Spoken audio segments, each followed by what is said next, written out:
had the bonnet of the car up, I had the boot of the car open, and when the young girl was walking past the car, I grabbed her in the boot. He had all sorts of reasons to believe that she was dead, at worst, or fatally injured, and the only person in the world at that time who could take us there was Percy. As distressing as they are, the facts are fairly straightforward, that he's got out of the car, taken this young girl and dropped her over the side of the bridge.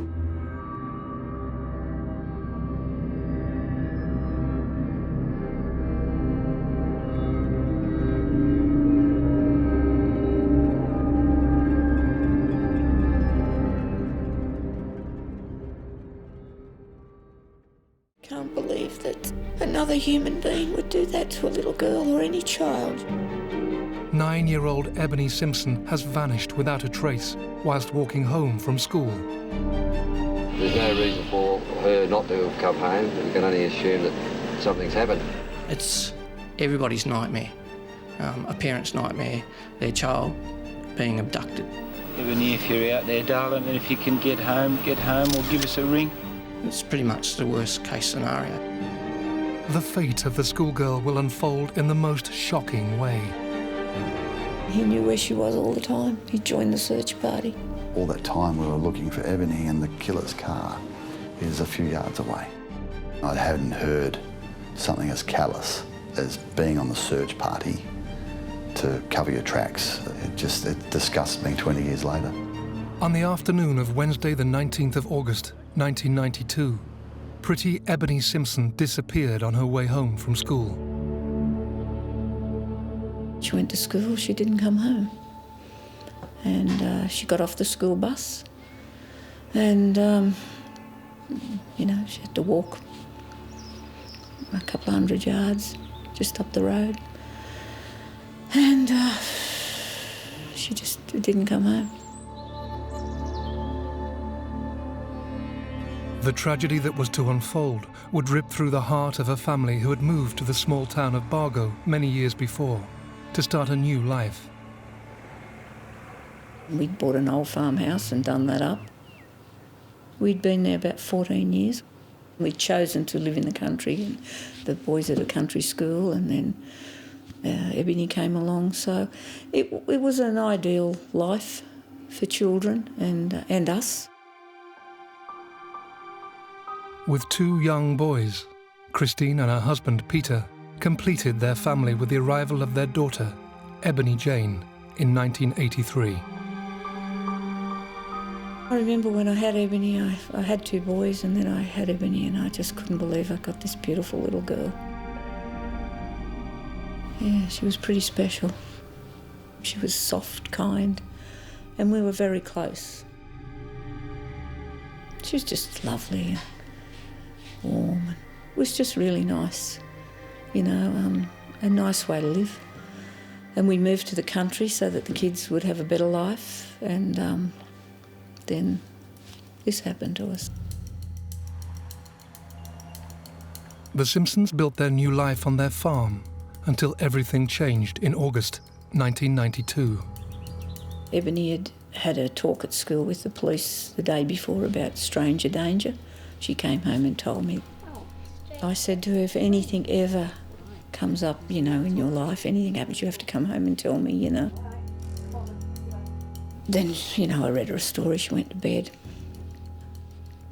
And the next day when she went to school, she didn't come home. The usual school routine meant Christine met Ebony at the bus stop, just meters away from their house, at the end of the day. Normally I was always home and I was always there. And we were getting insurance and I was a bit late, and I said to one of my sons, you know, just go down and meet the bus for Ebony. I'll be a little bit late, but I won't be far away.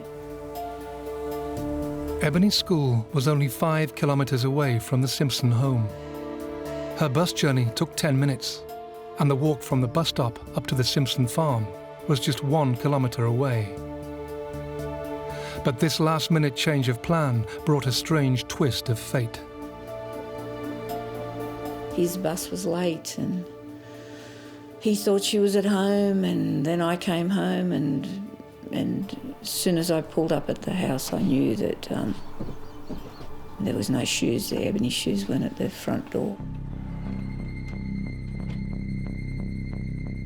My husband at the time, Peter, notified the police, rang them, and I went down to the bus stop. And then I went along the road and I ran through the creek and I went in the house next door looking for her, thinking maybe she got scared or something, you know. But she was a very responsible young girl, you know. She was 9, nearly 10 at the time. I drove out to the Simpsons home where I met with a bunch of other police that were waiting there for me. Local officers quickly began an action plan to search for the schoolgirl. The first information I was given was that Ebony had caught the school bus from Bargo School, and she was seen to actually get off the bus at the corner of Arena Road and Bargo Road and started walking towards her house. Rod Grant now had a possible sighting, but Ebony's movements were still sketchy. As the search for her got underway, further news came in. An older man come up to the command post. He'd heard that there was something wrong and there were a lot of police cars, so he come up to ask what was happening. And he told the General Duties Police that his 2 sons had seen Ebony walking home, and just before she got around the corner just near her house, there was a small yellow car with a man with the bonnet up. And the boys waved to her, to Ebony, and she waved back to them, and they continued driving home. This new information placed somebody else in the vicinity, but police needed more. Then I went inside and I spoke to Peter and Christine Simpson. Got some background information about Ebony, her normal behaviours. Pretty much wanted to find out, you know, is this out of the norm? And straight away, you could tell it was completely out of the norm. Yeah, because she was a very reliable young girl, come from a good family background, no dramas at all. And further news is to heighten the growing sense of panic. Once she got to that car, she didn't make it past that point because there's a couple more houses between her home and where this car was. And so we had a confirmed sighting that she was at that site, so she didn't make it past there. And so then the alarm bells are ringing. With her family frantic with worry, this news of a sighting of her and a car spotted on her route home, officers were now in a race against time to discover where the little girl could have gone. At that time, there's 2 tasks, and we had to separate that pretty early on. There's a search for Ebony, and there's also a criminal investigation, both taking place at the same time. So the search was set up as a grid pattern for several kilometres around where she was last seen. Homes and paddocks, dams, you know, bush.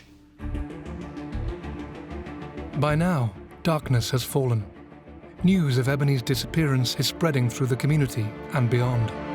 There's no reason for her not to have come home. We can only assume that something's happened. As officers ramp up their search, they call on members of the public to help their plight. I can still remember what's going through my mind. The priority is just to find her and find her alive. The whole town was volunteering to come and help. Everybody who was anybody, pretty much, was out there looking, searching. So that had to be coordinated because you couldn't just have people just running around everywhere. Police are looking for her, everybody's searching for her. I mean, helicopters were flying above, you know, with sensor lights on them. As the minutes turn into agonising hours for the Simpsons, buildings and acres of bushland are scoured for any clues. I think you make anything up in your head that gets you through that time, but I don't think we slept. We just stood there waiting for some sort of answer. They said, oh, she would have gone to someone else's place to play, but she wouldn't do that. She wasn't like that, you know what I mean?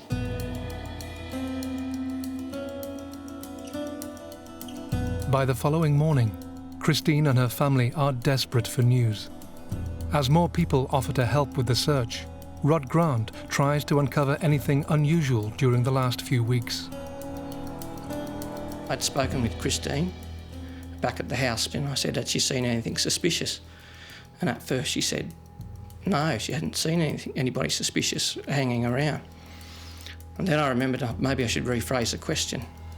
What have you seen? Have you seen any cars that don't, or people that don't fit the area? And then she said, well, matter of fact, I saw a man parked down near the bus stop in a small yellow car. She said, I think it was a Datsun 120Y. This was now the second description given to Rod of a yellow car seen in the area.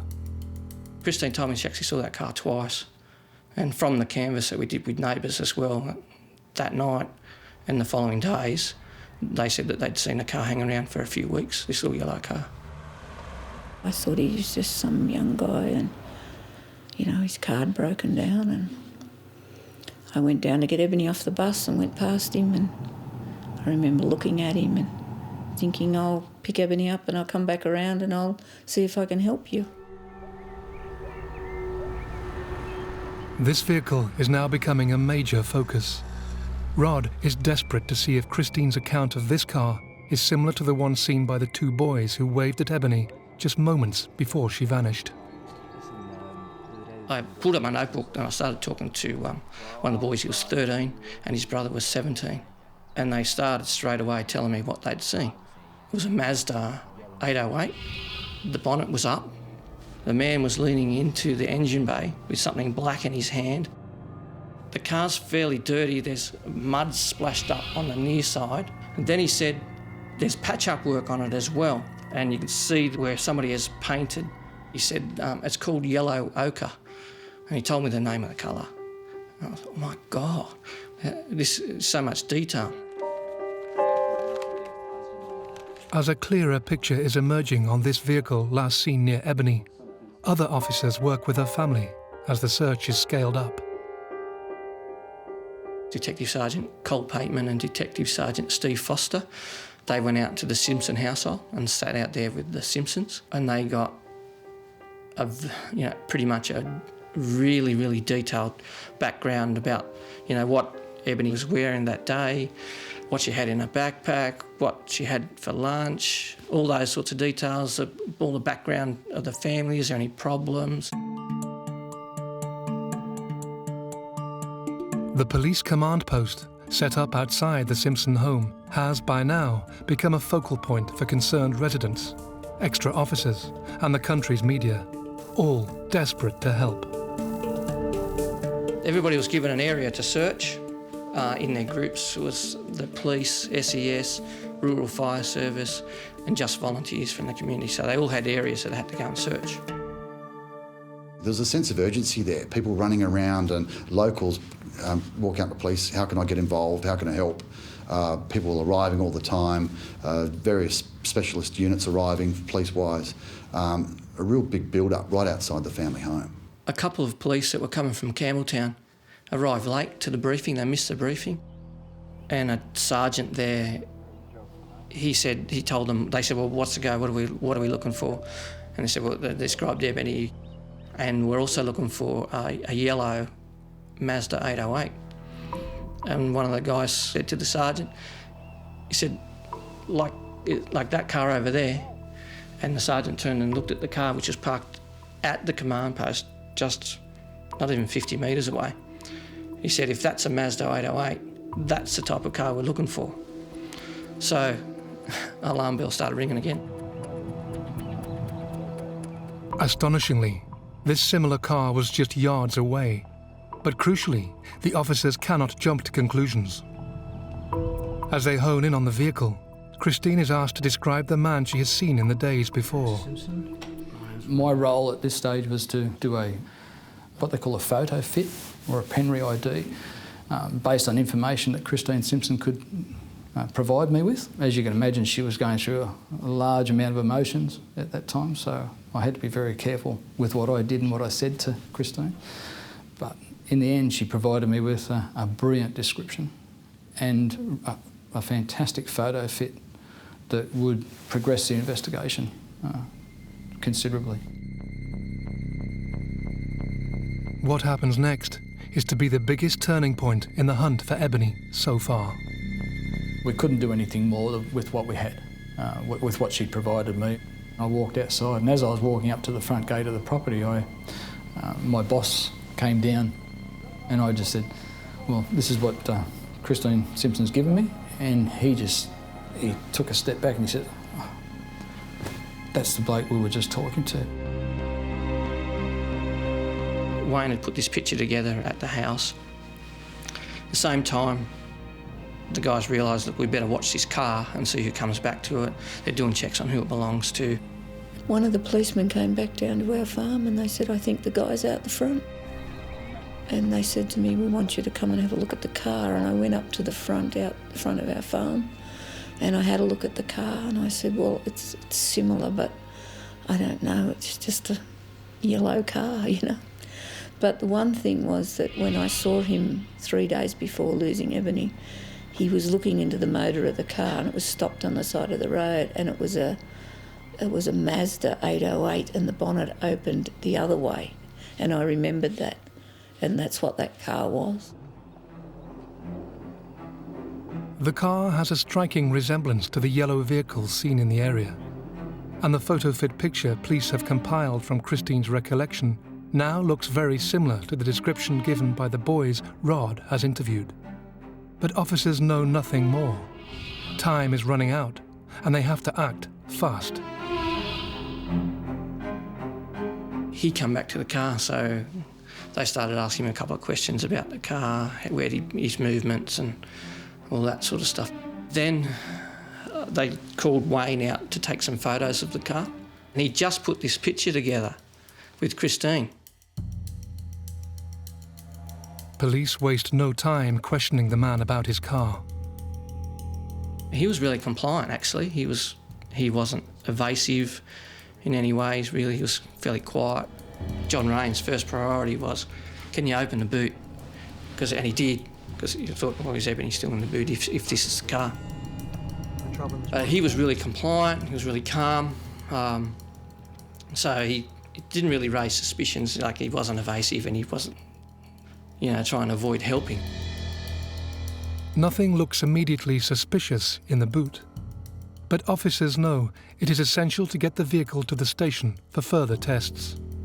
I think they said at that stage that we want to use it to take some photographs to put in the media for the news that night, to put this is the type of car that we're looking for the media. That was it wasn't a ploy, but it was a real thing that we were going to do anyway, just in case, because we didn't want to put all eggs in one basket. Measures are quickly taken to tow the car to a secure police garage, where forensic searches get underway. My role with the vehicle was to go over it with a fine-tooth comb and try and identify any physical evidence that may either put Ebony in that car. It might have been biological evidence, it might have been clothing, it could have been school books, anything. I was looking for anything. As Wayne Day scrutinises the vehicle for any clues, the owner is eager to help with inquiries and agrees to go to the station to answer any questions. They go inside into the detective's office and say, what are we going to do? Asking each other, as I call it, the hard questions. Do we just go and put it straight on him? Where is she? Because we've still got a missing girl. The criminal investigation at that stage was second priority. The first priority was finding her alive. And he was so cool and calm that they had to second guess themselves and think, maybe he isn't involved, so we'll just treat him like, a witness about his car, ask him where he's been. Time is now of the essence. The team need answers, but they are still unsure if this man had anything to do with Ebony's disappearance. As questioning gets underway, they learn more about this local, now identified as Andrew Garforth.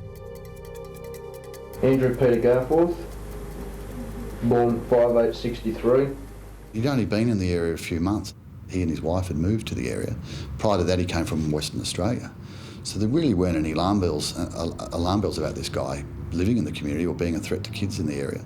Just totally out of the blue, as far as everyone was concerned. And he was married with 2 children, and lived up the road and hadn't been in trouble locally, as far as we know. With little information on this 29-year-old, the detectives are eager to find out if Garforth has anything to do with Ebony's disappearance. He just starts asking him questions about what his movements were. Went to the hardware shop, bought 2 bolts. He gave an account, pretty much that he'd been to the video store at Tarmore. What time was it when you left to go to Bargo to the video store? Yeah, 3:45. In his account, he avoided saying that he went along Bargo Road and Arena Road.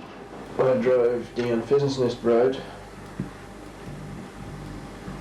turned left onto Nightingale. Because that would have been the most direct route that he would have taken if he was going into Bargo to return a video or to go to the shop. So after a few more questions, Detective Pateman was just thinking what next to ask him pretty much, and then he goes over the version again. Can you just give me that again? And then he gives a whole different route that he took. And left onto Arena, right onto Bargo. Arena Road is the last place Ebony was seen. Garforth's change in his account immediately raises their suspicion. I'm pretty sure he realised that his movements could be checked about the times, because one, we could have spoken to his wife what time he left, the people at the shop, the video shop. How long does it take you to drive from your home at Pheasant's Nest to the video store at Bargo? Roughly 10 minutes. Officers have only been questioning Garforth for 15 minutes. Nobody could have expected the next words he was to utter. And when the young girl was walking past the car, with the register in the boot. He starts with, I drove along Bargo Road, turned onto Arena Road, I stopped to put oil in my car. I had the bonnet of the car up, I had the boot of the car open. I was putting oil in the car when the girl walked past. And when the young girl was walking past the car, with the register in the boot. The detectives are led to believe Ebony never made it beyond the vehicle. I drove away. And where did you drive to? Down Arena. Now Garforth is calmly reaffirming their worst fears. And what did she say to you? She asked me if I was going to let her go, and I said I didn't know. With this horrifying admission, they are one step closer to uncovering her fate and are now desperate to discover her whereabouts. He drove Ebony to a bush track down not far away. He went to the back of his car, got some speaker wire, and he tied her hands behind her back and her feet behind her as well, and then tied her feet to her hands. And he just picked her up and threw her in the dam.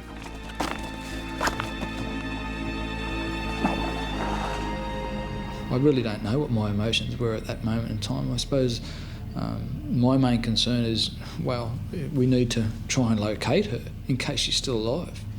That's probably the most important thing at that stage. There was no mucking around. It's in the cars. Pack up, get to this location.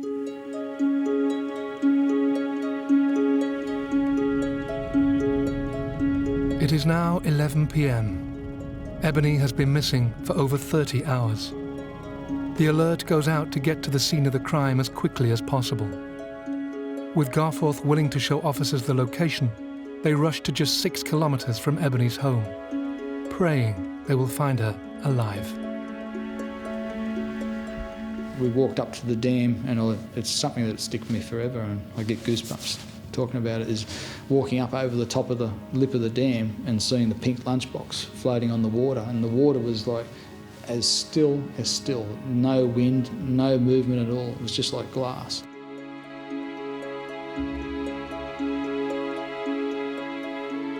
As soon as I saw that, I knew she was in there, and we couldn't see her on the banks or anything like that, and that was probably, it was disappointing.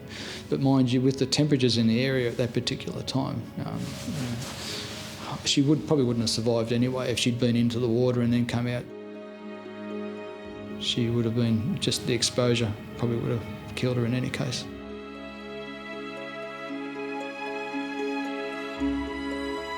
There was no chance that Ebony was still going to be alive because there was no sign of her and she was still in the water, so they could tell that. She was thrown, 8 to 10 metres in. There's no way she could make it, and the way she was tied, no way she could make it to the bank. Ebony Simpson has died at the hands of her brutal attacker in what appears to be an utterly senseless crime. Andrew Garforth stood at the water's edge, describing his actions to police with no remorse whatsoever. Whilst the police and rescue teams have the painful task of recovering Ebony's body, officers are sent to Christine and her family to deliver the heartbreaking news. I think it was about 2 o'clock in the morning the police came, and they'd sent 2 really young policemen up to tell us, and they weren't equipped, And I just remember falling onto the veranda saying, I've got to hold her, let me hold her, She might come back to life if I could hold her. They said, you can't do that.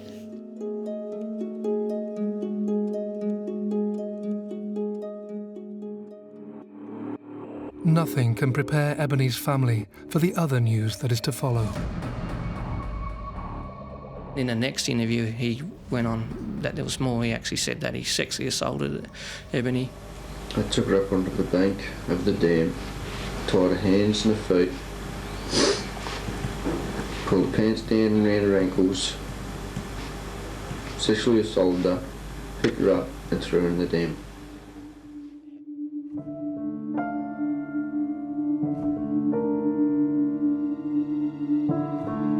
I couldn't clean my teeth.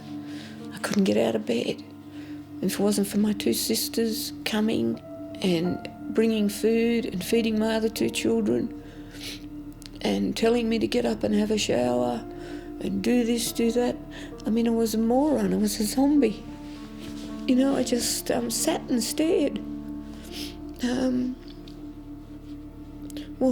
Nothing means anything anymore. All the things about life, that are so precious has just been ripped away from you.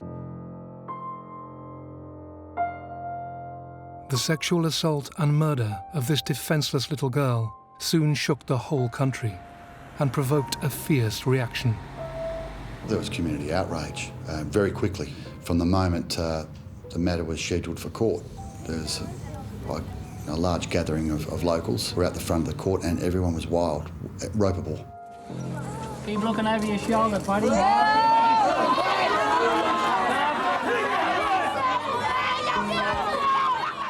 Yelling abuse at Garforth. We'll tie his arms and legs and see how he goes. Come on, get him here now. You filthy so-and-so, you die, you pig, and, hang him and all this sort of stuff. It was a real lynch mob stuff. And you couldn't blame them. It was the community venting.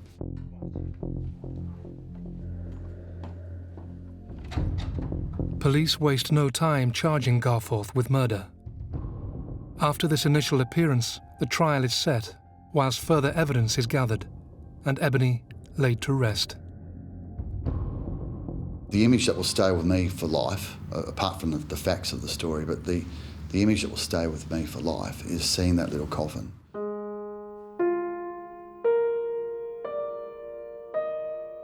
As adults, you go to funerals, you say goodbye to your loved ones, but this wasn't an adult coffin, it was a child's coffin, and that was someone saying goodbye to their child, that there's a little girl who was so brutally murdered and didn't deserve it, and the community was saying goodbye to her.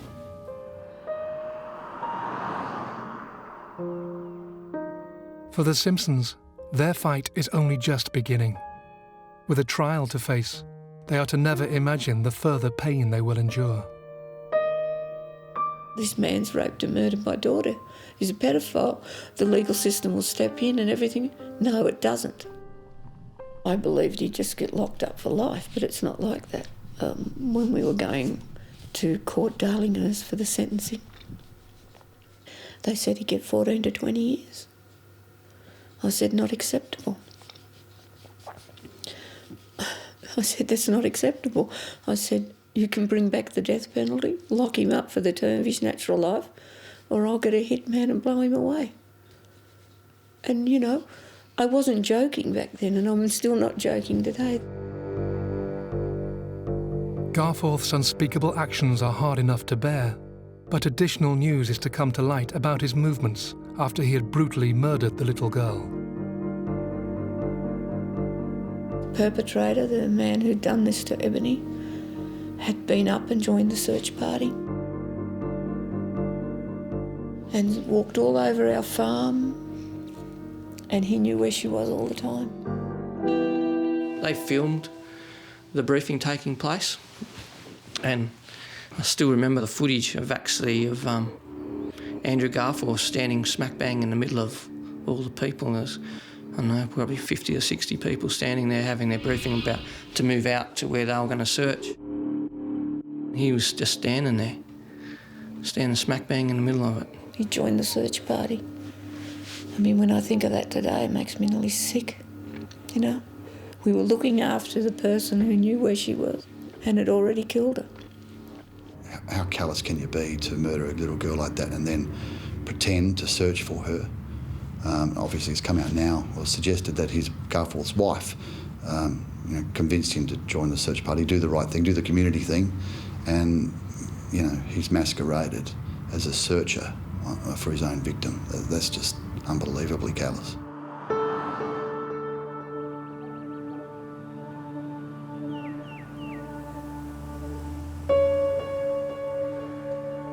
As Christine and her family have to consider life without Ebony, they spark a nationwide change in the way victims of crime are dealt with. We tried to get counselling, and nobody wanted to take us on because it's, I guess, you're too hard. How are you going to counsel a family like us? What are you going to tell us? You know? You're going to tell us it's all right and we'll be okay, and if we just do this, that and the other, things will be fine. I got a phone call from Peter, Ebony's father, and he was really very angry, and he said words to the effect of, you know, everyone else is getting counselling here. We haven't had a phone call from a counsellor. They really wanted something which they deserved, some decent support, professional support, help with their two boys, help with each other. You got one person in that crazy system in there that just follows the book. You got one person who stepped outside the boundaries, and that was John Merrick, you know, and you don't get that very often. And I can't remember how the idea first crystallised, but it was something like these people might benefit from actually speaking to someone who's been through maybe a similar experience. And there was an old bloke, Gary Lynch, who was the father of Anita Cobby, who was murdered some years prior.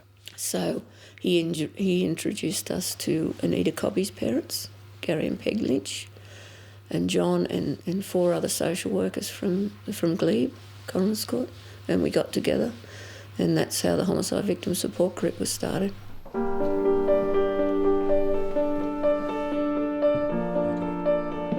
The Homicide Victim Support Group was formed by Christine, John, and a small group of people who sadly have one thing in common. Their initial aim is to help each other and those in similar circumstances. As their work gets underway, Andrew Garforth's highly anticipated trial falls just weeks after and uncovers further evidence towards his guilt. As it turns out, we had some really, really good evidence. Palm prints on the inner guard in the boot. I was able to interpret that, which had the child in the car. Was able to reveal finger marks underneath on the underside of the boot lid, and you could see where these hands were scraping on the underside of the boot lid. The shoe prints in the mud matched to Ebony's shoes. his shoe prints that we got off him on the day. There was blonde hairs in the boot, and he was wearing a woolen jumper. He had a grey woolen jumper. There was one of her hairs on that, or a couple actually, on that jumper. There was a strand of wool from his jumper on a branch at the dam.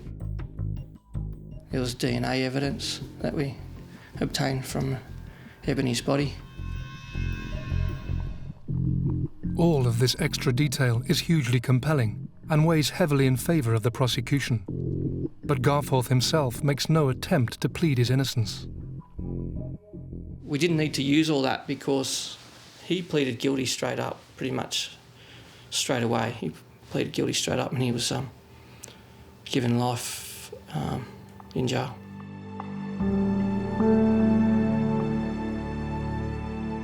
"11 months after her murder, Ebony Simpson's killer is handed a sentence that will see him die in jail. Garforth said to his wife, "I'll see you in 14 years." I thought, over my dead body. The fact remains that Ebony Simpson got the death sentence, the Simpson family's got the life sentence, and Garforth's got bed and breakfast. He knew the system. He'd been in the system all his life. He knew he'd probably get 14 and be out in 8. So that's how confident he was that he'd played the system over the years. I think people need to understand a lot of this because it's the people who can change the system.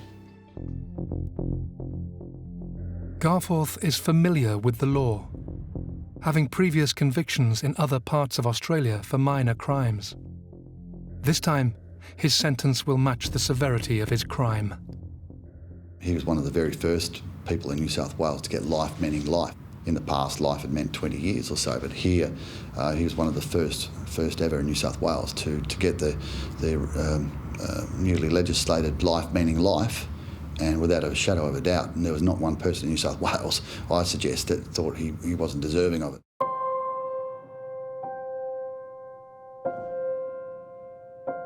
Garforth will spend the rest of his days behind bars for snatching Ebony from a roadside and killing her in cold blood. I think they think when you go to court and come out and then you just get on with your life. Well, it's not like that, you know? There seems to be, there seems to be a lot of rehabilitation for the perpetrators of crime, but there's no rehabilitation for the victims. In response to her experience, Christine channels her energy into making major changes for victims of crime with the support group. Well, I think I took all my anger and turned it into something positive and set up Ebony House, first recovery centre in the world for homicide victims. So I burnt up all my angry energy into positive, you know, and I didn't know what else to do with it. Made a lot of changes and very powerful back then.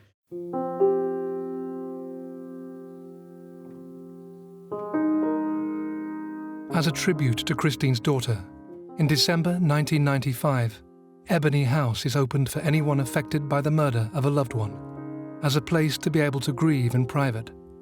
The support group also goes on to make historic changes.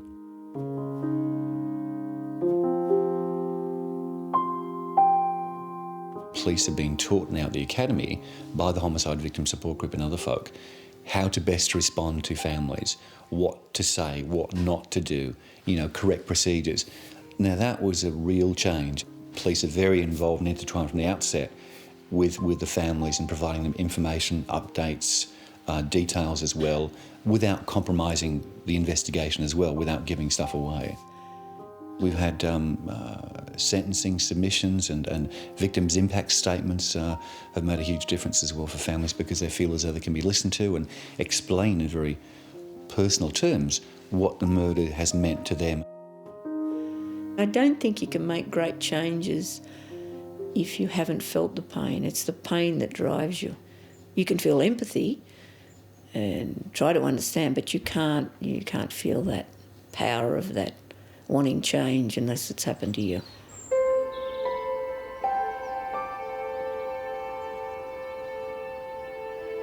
As the Simpson family has tried to continue with their lives, Garforth has contributed to their ongoing pain since his conviction. He claims he was bashed in jail, and at one stage he claimed to have lost hearing in one of his ears, and he actually, in many people's eyes, had the cheek, tenacity to apply for victims' compensation. Initially he was successful in one of those claims. I think fortunately it was reviewed and overturned, and then the money was offered to charity. He crossed the lines of what's acceptable with society, you know, and when you cross those lines, and they're precious lines with children, you can't come back into society. You've already isolated yourself. You're not worthy of living in here, around children or women or anything else, you know? So keep him where he is. It's the safest place for him, trust me. The counselling for Christine and her family was to span many years, and the effort channelled into the victim support group brought about many milestones and legal changes throughout Australia, one of which guarantees that Garforth has no further rights to appeal his sentence. We changed a lot of things, and that was good. But as I've got older, 20-odd years down the track, I have to say the pain's still the same.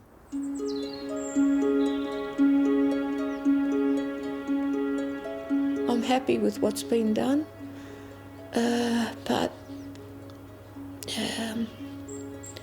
I've learned to put it somewhere, and I have built a nice life. Doesn't matter what you do in your life, and I've put my life back together, I think, pretty well. But there's a part of my heart that's broken, and I can't fix it. You know?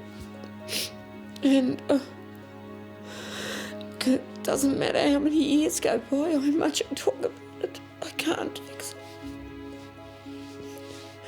And I'm angry about it, you know? I'm angry about what happened to my daughter. I don't want to have people tell me that I shouldn't be angry. I damn well should be angry. A man took my daughter's life and ruined our family. I'm angry, all right, you know. And it's just this stupid system we got out there that says you're supposed to forgive and not be angry. I find it absurd, you know. I mean, if I wasn't angry and upset, I wouldn't be a mother, would I? Put Ebony behind you and move on with your life. No, I'll take her with me and move on with my life. I have no forgiveness whatsoever for what that man did to her. And you can move on. You don't have to forgive to move on. I can see Ebony as plain as anything. She's still 9. I can see her hair. I can see everything about her. I can hear her voice. And no, I can't forgive a person who took that away from our family.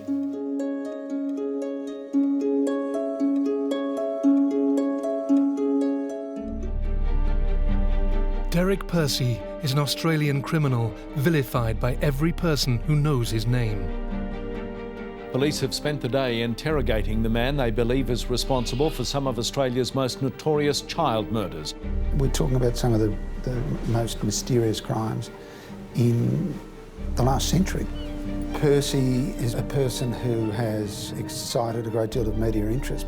Hitting the headlines over 40 years ago for a crime that changed the very fabric of Australian society.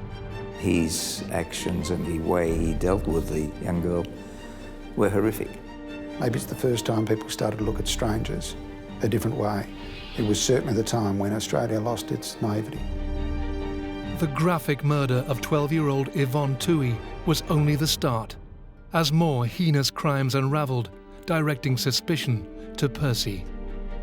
Percy is also a suspect in the disappearance of Adelaide's Beaumont children. There can be nothing worse than the random abduction and murder of children, of which Percy is a suspect not in one but in several cases. And would sensationally culminate in detectives questioning him on his deathbed. Did you abduct and murder this girl? Dereky Ernest Percy from Mount Beauty, Victoria, is a man who has puzzled officials for decades. Dereky Ernest Percy is one of the most peculiar criminals we've got in Australia. A criminal who has slipped into the shadows ever since a day that changed history in 1969.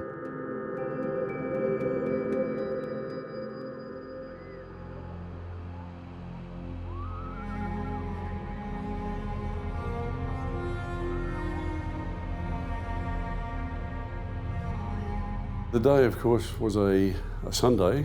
It happened that on that particular day, we found out during the afternoon that a little girl had disappeared down near Frankston. The girl reported missing is 12-year-old Yvonne Toohey. Yvonne Toohey had gone with a friend called Shane Spiller to a beach. The two young children are in the quaint coastal town of Warneet, Western Port Bay, 55 kilometres southeast of Melbourne. Close to the water, they decide to play on one of the many beaches that surround them, just yards away from Yvonne's home. Warneet is an area of bushland and beachfront outside of Frankston, not a terribly popular area, and in the middle of winter, July, an area that people don't visit a lot. They drive past it, but they don't stop there too often.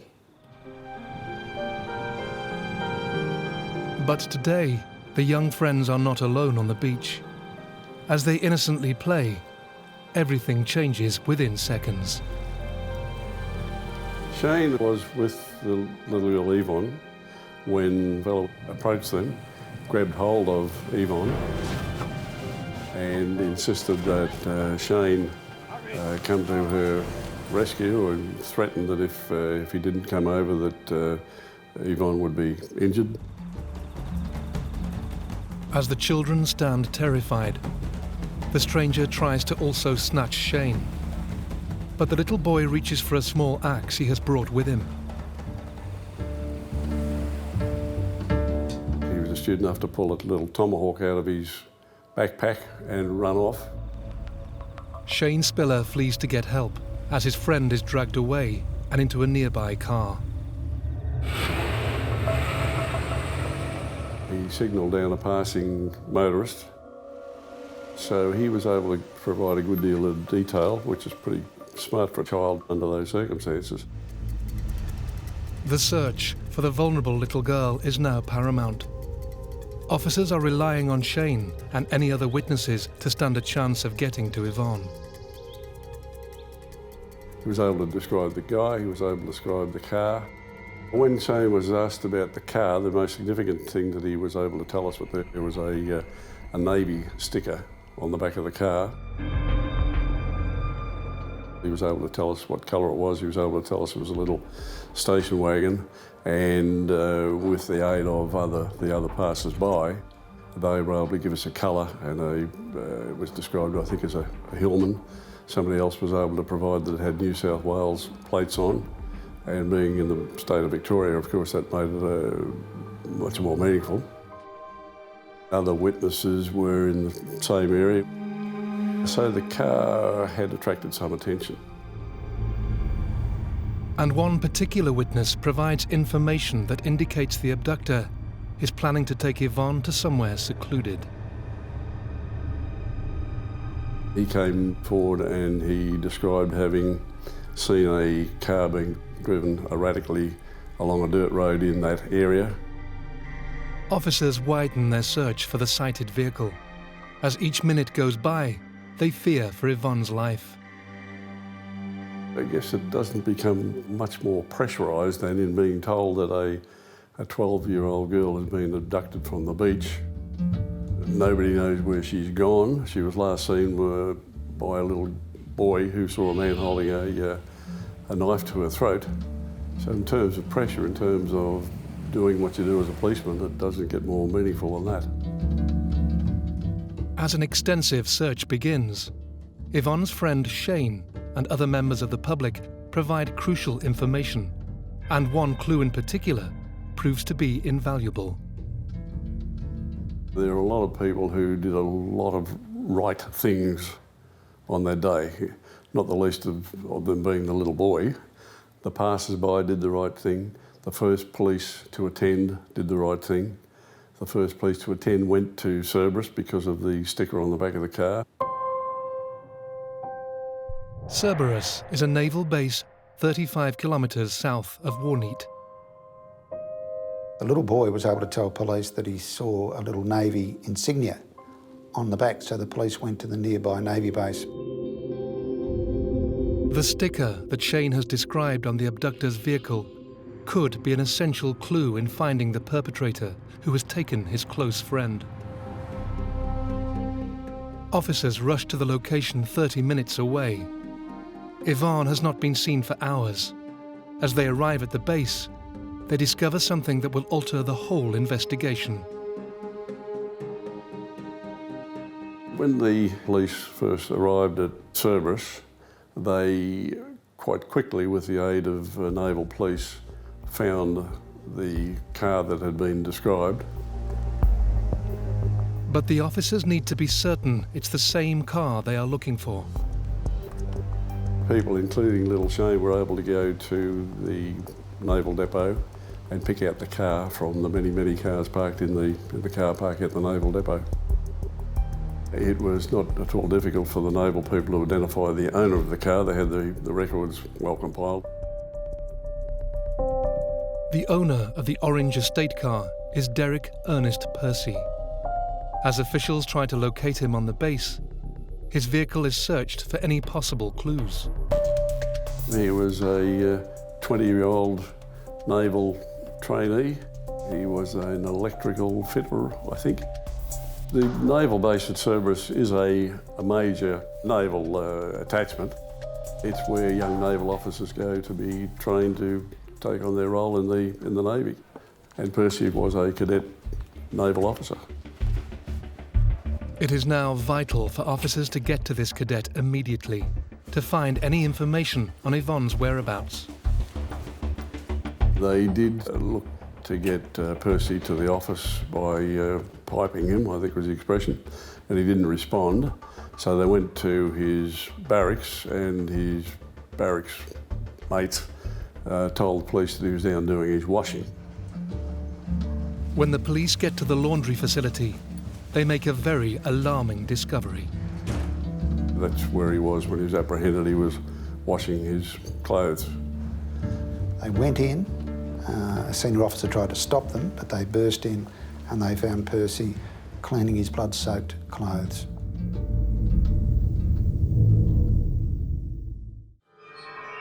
Police took possession of his clothes, asked him preliminary questions, obviously, as to whether or not he knew anything, and he firmly denied that he did do anything or he knew anything or whatever, but he was taken into custody by the naval police people, and he was isolated until such time as we got there. By now, Yvonne Toohey has been missing for over 5 hours. The possible blood on the clothes is a very distressing sign, and Percy needs to provide answers fast. You make sure you got your facts right as best you can.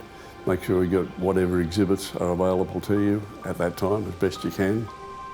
So with all that in place, that's when we first started to speak to Percy. And worryingly, along with the blood-stained clothes, more incriminating exhibits have been found while searching his car and private possessions. We had his clothes, of course, but the most meaningful exhibit was a blood-stained knife that had been found in his car. There were other knives found in his car. There were also sketches of nude children which we'd found on top of his locker. So there were those sorts of things that early pointed to him. Detectives are now in a unique position. With extremely damning evidence, they must get Percy to reveal what these items are connected to. With nothing pointing directly to missing Yvonne, What would the young naval cadet reveal? He had all sorts of reasons to believe that she was dead, at worst, or fatally injured. And the only person in the world at that time who could take us there was Percy. And here we were talking to him and trying to get him to tell us, trying to elicit this information from him, and it was very difficult. As we started to speak to him, he was in denial, but in terms of his demeanour, he was very quiet. He spoke in monosyllables. He wouldn't look us in the eye. He was almost tuned out, if you like. He was insisting that he might have done something bad, but he couldn't remember. I can remember Dick Knight and Percy speaking very quietly and very slowly. It was like watching two people trying to hypnotise each other, almost. Dick Knight was a very skillful interrogator. He had the ability to tune into a suspect and to meet him at the right level. He picked Percy. He knew what would work with Percy, and it did work. After hours of trying to coax information from the suspect, Percy utters these terrifying words. He kept saying, I might have done it, and I can't remember, I might have. And eventually he said, yes, I did kill her, and I can take you to her, she'd be dead. Despite the breakthrough, Bernie Delaney was stunned by Percy's next remark. He agreed to take us there, and as a mark of the man, when we said, will you take us and show us, he said, yes. Do I need a coat? Will I be cold? On a winter's night, Victoria Police quickly scrambled to get to Yvonne, who has been missing for over 10 hours. And her family is anxiously waiting for any news.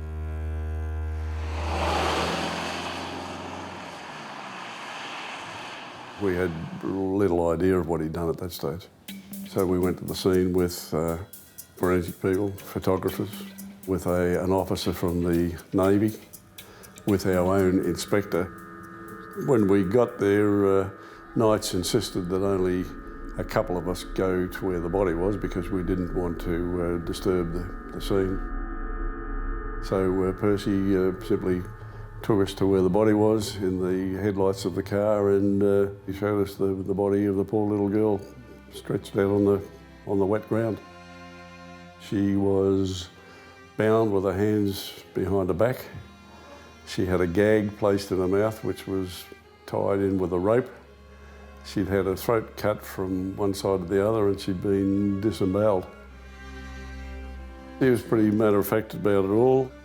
I was close to him during that time and for the days that followed, and his demeanour never changed.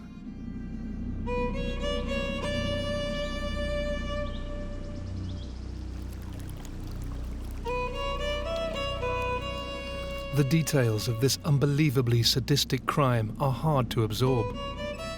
2 innocent children playing on a beach has now resulted in a young girl's life being taken. And the evil perpetrator appears to be remorseless. Following extensive interviewing of Percy in the coming days, officers will discover they are dealing with a criminal whose depraved mind goes beyond comprehension. Police went back to Cerberus and they found in his possessions certain handwritten documents. We then, of course, had to put to him that perhaps he had done some of these things to Yvonne Toohey, and he admitted yes, he had. Not only does this young man have the capability to murder in cold blood, but to also act out his extremely dark fantasies. Could there have been any warning signs from his past into this terrifying behaviour? He was quite a normal young kid, probably a nerd, you'd call him in today's language. He collected stamps and he was top of the school until around about puberty, where he started to behave strangely. Percy was very, very close to his mother. There is some suggestion that his family started to become aware of Percy's bizarre behaviour at a young age. But it involved things like Percy dressing up in women's clothing, violently stabbing women's clothing, this type of thing. At Mount Beauty in rural Victoria, where the family was living as he was a teenager, he was known as the local snowdropper, somebody that would, jump fences and take underwear from lines and things like that. So it was all quite bizarre, and especially in 1960s Australia. Mrs. Percy would let the younger brother of Derek do what he liked, but with Derek, she would always say, "Where are you going?" and ask the friends to look after him. She went to the local doctor, and the doctor said, "He's just going through a peculiar stage, he'll grow out of it." Well, he didn't. So he killed poor Yvonne Toohey. Dereky Percy admits to murdering and torturing the innocent girl. Yet the legal process that follows is one that most people would not have anticipated.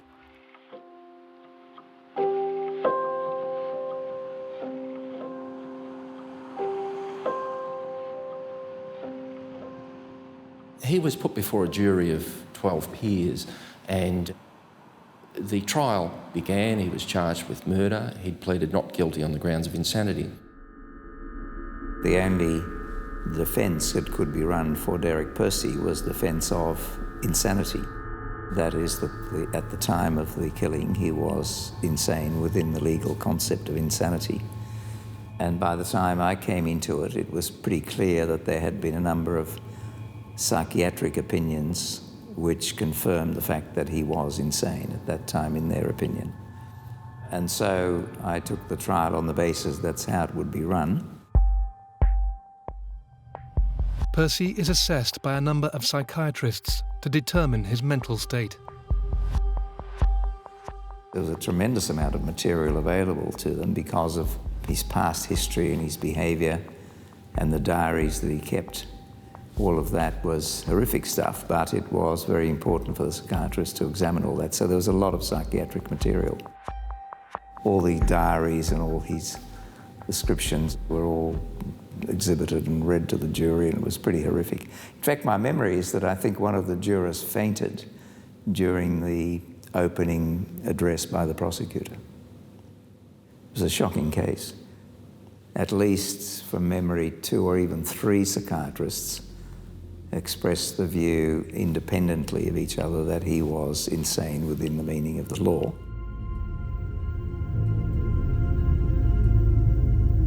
The disturbing content of Percy's private possessions discovered after Yvonne's murder reveal an extremely alarming insight into his macabre mind that officials now know have stretched beyond his imagination. I can remember saying to somebody one day that a person who would write something like that has a problem, but when he lets you know that he's capable of carrying out, society has a problem.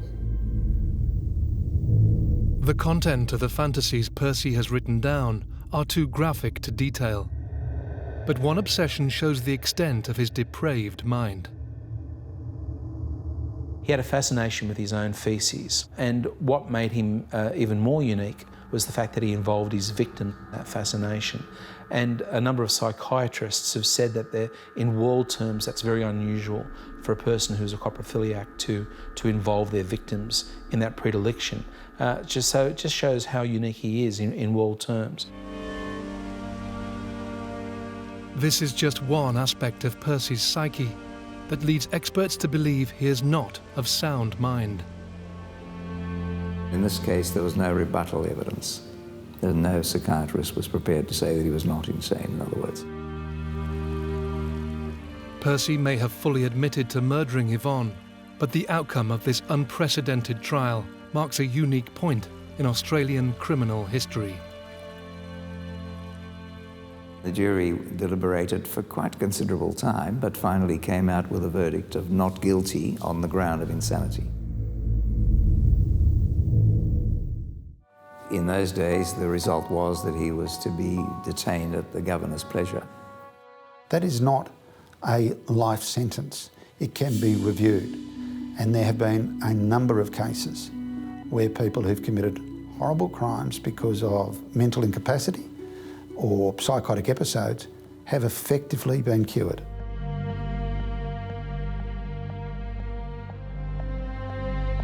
No minimum tariff is set on Percy's detention. He is sent to Her Majesty's Prison, Pentridge. Yet more than 20 years later, his name comes to haunt the people of Australia once more.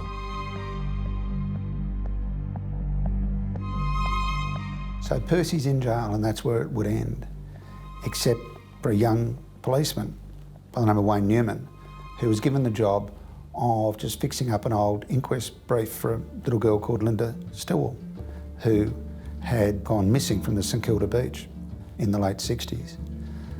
And Wayne started looking at the case. Slowly and methodically, he was able to work back and realised Percy was a suspect in the Linda Stillwell case and several other cases around Australia. A number of brutal child murders and abductions remain unsolved from the 1960s. Could Dereky Percy also be responsible for these? In January 1965, during the school holidays, two next-door neighbours, schoolgirls, Christine Shorrock and Marianne Schmidt, took Marianne's 4 younger siblings to the beach. They lived in Western Sydney and the only way they could get to the beach was by train. They hopped off at the train at Cronulla and they walked up to Wanda Beach, a very popular beach. So the children played in the shallows. But shortly after midday, the girls decided that they would go for a walk into the sand dunes. The younger children were complaining that they were tired, so the older girls made the decision to leave the younger children resting behind a sand dune. They never came back. A couple of hours later, the younger children decided that they would catch the train home and report the disappearance of the children to their parents.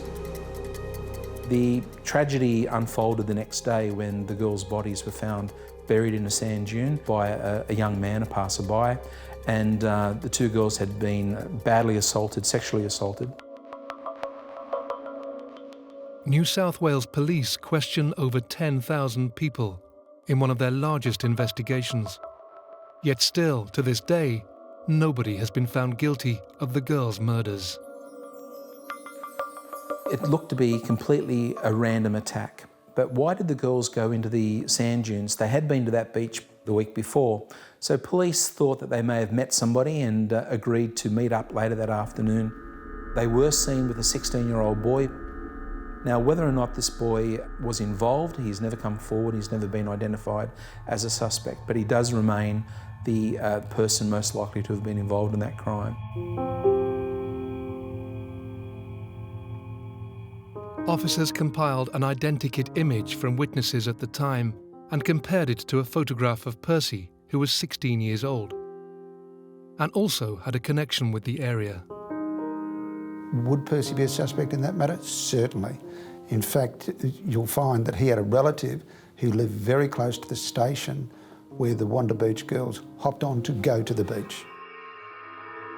It did come out that his grandmother lived in the adjoining suburb to the girls in Denniston in Western Sydney, which was an incredible coincidence. But whether or not Percy was there that summer, my investigation in speaking to family members doesn't confirm that. However, decades later, in 2007, Victoria Police unearth a stash of Percy's belongings, hidden in a storage unit in Melbourne. It's a set of material around videos, around other documents, handwritten notes, a whole set of material that we've become aware of has in fact been in that location for 20 years. Within this substantial amount of material, including graphic drawings and notes, officers discover a map Percy has written on, showing an area near to where the attack happened. But he has never offered an explanation for this. Yet other inconsistencies cast doubt on his involvement. Interestingly, a key piece of evidence in the case could have potentially snared the culprit many years ago. The tragedy of this crime is that there was a DNA sample. There was a sperm sample located on one of the girls' clothing. Over the course of time, and this is years before the advent of DNA technology, the sperm sample was mishandled and did go missing. Christine and Marianne were murdered in broad daylight more than 40 years ago, both just 15 years old. Their horrific deaths remain a mystery to this day. Just 1 year on from the killings, Australia would be rocked by the disappearance of 3 siblings, the Beaumont children. The disappearance of the Beaumont children in 1966 from a South Australian beach changed Australia, changed the way Australians parented. From now on, it was the end of innocence. Parents now kept a very close eye on their children. Jane, Anna and Grant Beaumont took a short bus ride to the beach one summer's day, but never returned home. Several witnesses claim to have seen the siblings at the beach with a man. The fact that there was thousands of people at a public beach, it was over 100 degrees in the old Fahrenheit scale. The children were seen playing with a man. They were climbing over him, they were friendly. The man was described as between 35 and 45 years old, 6 feet tall, slim build but athletic and tanned. The children played with him as if they knew him. He'd gained their confidence very, very quickly. Yet despite this detailed information, the children vanished without a trace, and no one has ever been held accountable for their disappearance. Various people have become suspects over the years. Could Dereky Percy have been the kidnapper? When Dereky Percy was interviewed over the murder of Yvonne Toohey, he spoke to a school friend who was a constable at the time. Dereky Percy's best childhood friend, Ronald Anderson, joined the police force just months before Percy was arrested for murder in 1969. Ron Anderson asked him about a number of other unsolved crimes. When asked about the Beaumont children, Percy was evasive and he said, "I was there at the time." Now, whether or not he was, or whether or not he was just saying that to throw Anderson off the track, is not known.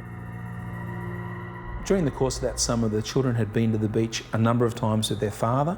Their father had gone to work the day before and he had dropped them off to the beach. So it wasn't unusual, even though the children were only 9, 7 and 4, for them to be at the beach by themselves and to catch the bus home by themselves.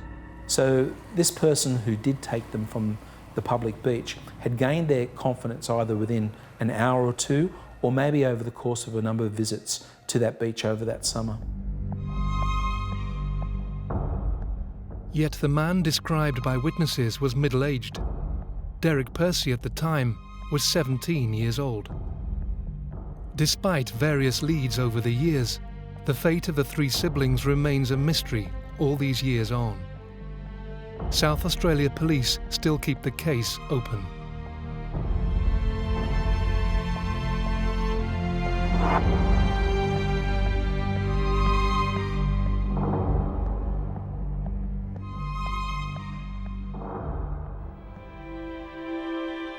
Just 9 months after the Beaumont children disappeared, Alan Redston was brutally murdered in Canberra.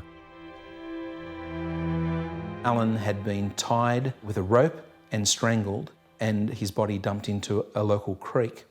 Now, when police tried to rule Percy out of that crime, it was found out that he was living 400 kilometres away at Mount Beauty. They thought that he may have been in Canberra visiting an aunt, so they couldn't rule him out. Also, one of the bindings that the boy had on his body was a school tie, and because Percy was a schoolboy, that was a red flag as well. But as investigations continued, the chances of Percy being the perpetrator looked less likely. It appears that there had been a number of bullying incidents over a number of weeks where children had been tied up. The Australian Federal Police are very confident that they interviewed the person responsible for Alan's death in the early days of that investigation, and that these bullying incidents were linked. His body wasn't affected post-mortem like Percy's other victim. Australian Federal Police continue with that stance to this day.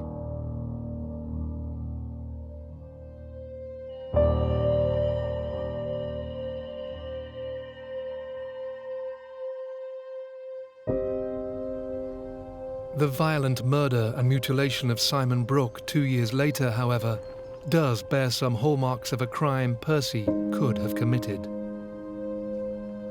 Simon Brooke was a shocking case. A 3-year-old boy playing in the front yard of his family home on a winter Saturday disappears. His body is found the next day in an adjoining block of land, and he had been strangled, and post-mortem he had been mutilated with a razor blade. Wayne Newman was able to work out that Percy had been in the Navy, been a sailor, and was stationed up in Sydney. And his trip to the naval depot from his lodgings took him virtually straight past Simon Brooke's house. He said that he was driving with his brother on the day of Simon's abduction and killing on that same laneway, near that same railway cutting.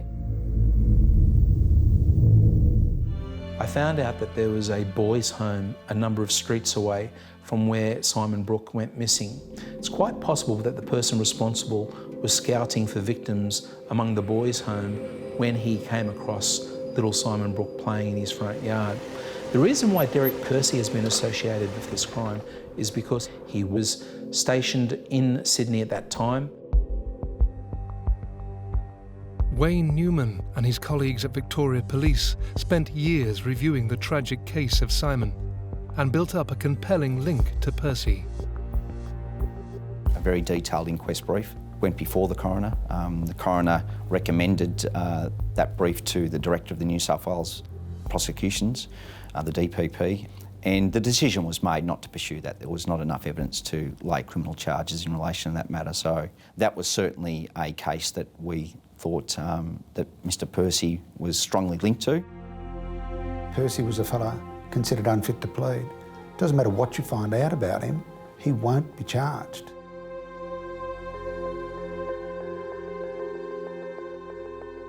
Simon Brooke's family have had to endure the rest of their lives with uncertainty. In a recent statement, his father Donald gave his views.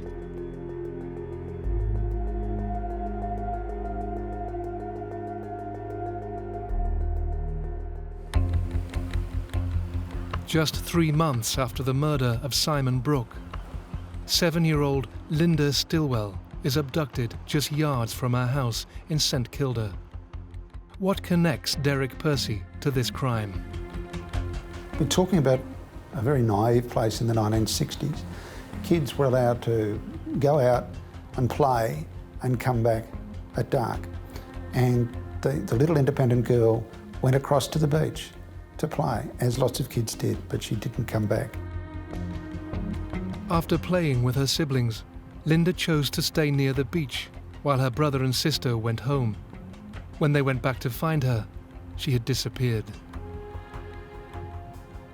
Linda Stillwell is a lot like the Beaumont children. We have no crime scene, we have no forensics, we have 1 or 2 witnesses, we have no suspect. Linda went missing the year before Yvonne was killed. One of the thrusts was that Linda had potentially drowned. So investigators actually looked at tides and currents, engaged the appropriate experts in relation to that, and a line search was conducted all the way down to Brighton. They had the army involved.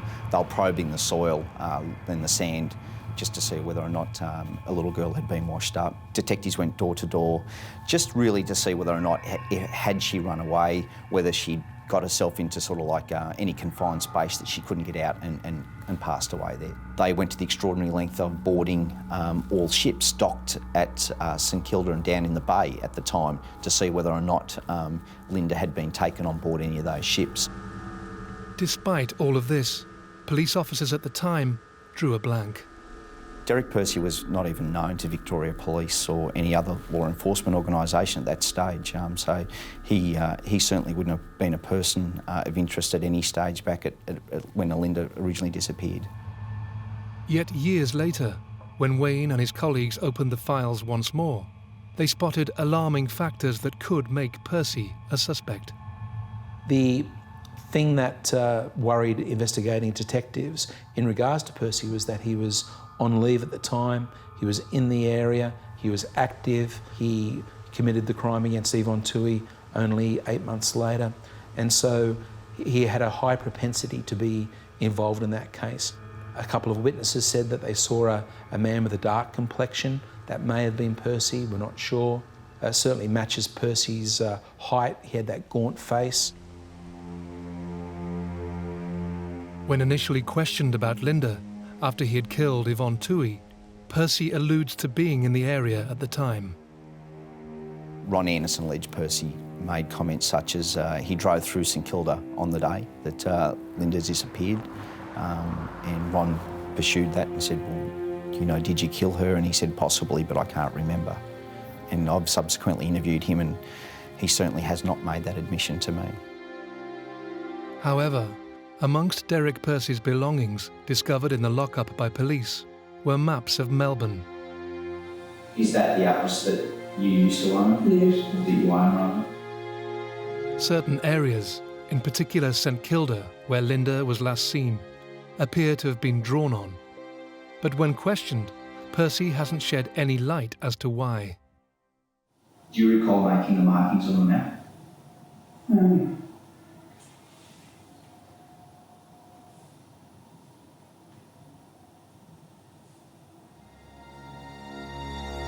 The case will only ever shut if the person responsible is charged, brought before the courts, or if we find some remains of Linda.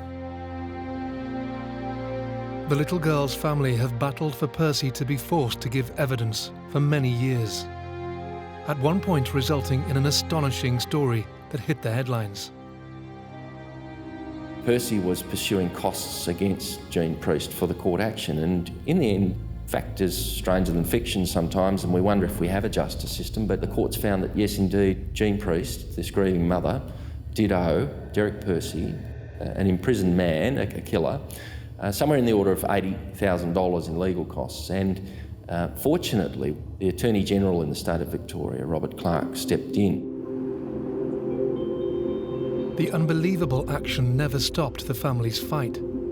Yet this attempt to claim money isn't the only thing about Percy's incarceration that will enrage the public. Because he was jailed for the Yvonne Toohey killing, but he was not convicted, then under the Commonwealth legislation, he's able to continue to receive a naval pension. He's been able to be paid somewhere in the order of $300,000 plus in taxpayer-funded superannuation. He's been using this money to invest in shares, coins, stamp collections, this type of thing. Throughout the years, Percy has attempted a number of appeals to be granted a minimum tariff, all of which have failed. Linda Stillwell's family continued to work with Victoria Police to push for an inquest in 2009. A relentless determination to make him provide information they feel he has known all along. In recent times, Percy had attempted to be moved from the criminal justice system, from Port Phillip Prison, to the Thomas Embling Psychiatric Hospital. And that, I'm sure, Percy sees as his exit from a jail. Because he can argue that he has been convicted on the grounds of insanity, he should be held in a psychiatric institution, not a mainstream jail. Ever since his original conviction, much debate has surrounded whether Dereky Percy suffers from a psychiatric illness or not. I don't believe he is insane. I do believe that he is. He has almost full recollection. I'm sure that there are killers that suppress facts and memories in order to survive themselves mentally. For killers like Dereky Percy, there may be an ability to suppress memories in order to live with themselves. And remarkably, when recently assessed once more, the findings were chilling. The courts here have found that on modern psychiatric evidence that he doesn't have an identifiable psychiatric illness. In a unique step, Percy was issued with a certificate in relation to the inquest into Linda Stillwell's death. Should he reveal anything, it would not be used against him. He chose to remain silent. And so the enigma surrounding this brutal child killer continues. I don't think he's necessarily concealing these matters. Maybe he just refuses to allow himself. But there are telltale things in his diaries which indicates that there's still a flicker there. He was a coward who preyed on children. He can't be forgotten because we need to learn from people like this so that our society is safer. It's much better to be proactive and preventative. We can only hope that there was only ever one Dereky Percy and that there are no others like him. He's a killer, we know. How many times? We still don't. Do you want to make any further comments, Mr. Percy? No. No.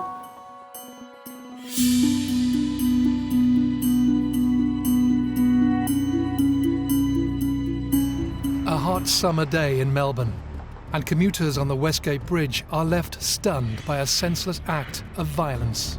It was just too shocking, so the first instinct was not to believe it. At the centre of this appalling crime was one man, a father, and shockingly, the victim was his own daughter. When he asked Freeman what he'd done, he didn't answer, just got back into his car and drove off. You just don't know how anyone can murder anyone, but to do it to your own flesh and blood, it just begs belief. Paramedics worked for an hour at the scene, trying to revive 4-year-old Darcy Freeman. That her father was involved, it automatically appalls you, and it's just beyond belief, really. I've been a policeman for 34 years, and that's as upset as I've been in terms of investigations that I've overseen. Faced with silence from the father, questions needed to be asked. Just how could somebody commit such an atrocity? They'd gone to 5 different psychologists to find out why this man had acted this way. You know, was he mad or bad? On a hot January morning in 2009, a man drove his car to Melbourne's Commonwealth Law Courts. He carefully reverse parked, fed the meter, and then led his 2 young sons inside. He arrives at court, picks up his son, and says, "Take my child." And they have no idea what's going on. Almost catatonic was the way that I would describe him. He wasn't at all responsive, clearly upset.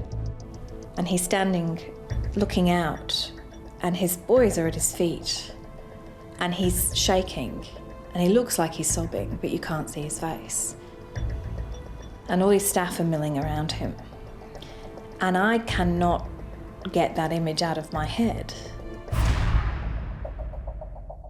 The man's name is Arthur Freeman, a 37-year-old tech worker from Melbourne. Hours before the confusing scenes at the law courts, Arthur was preparing to drive his sons to school on their first day back from the summer holidays. Also in the car, excited about her very first day at school, was his 4-year-old daughter, Darcy.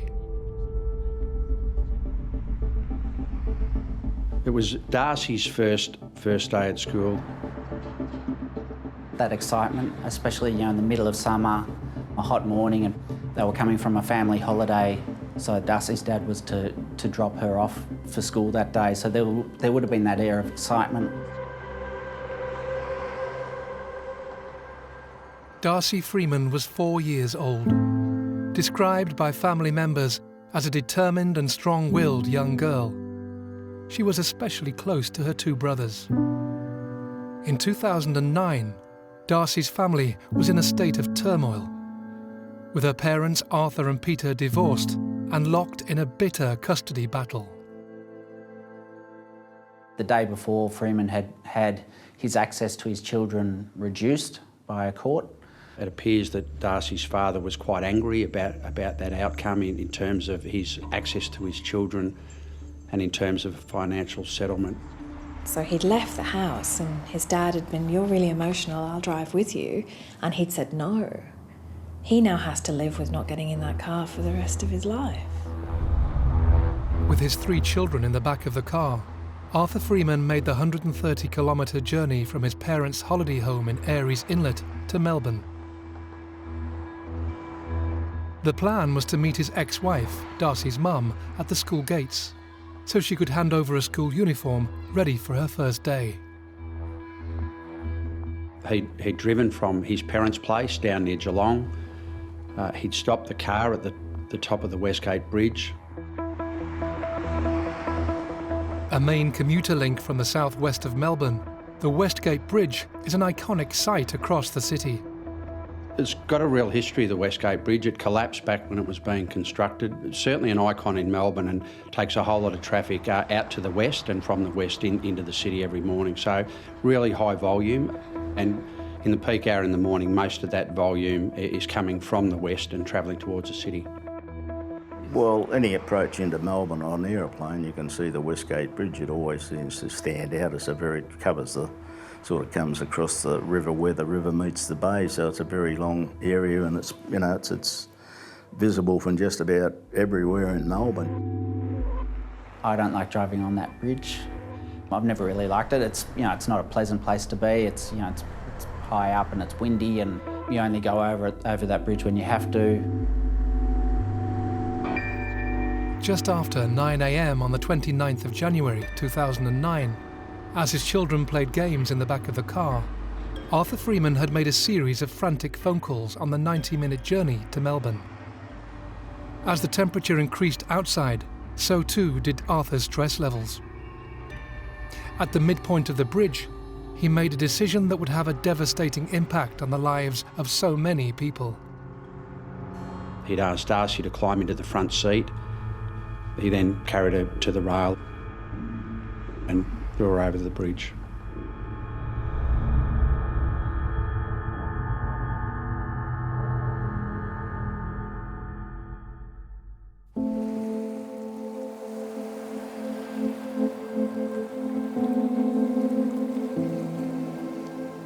The height of the bridge is 58 metres.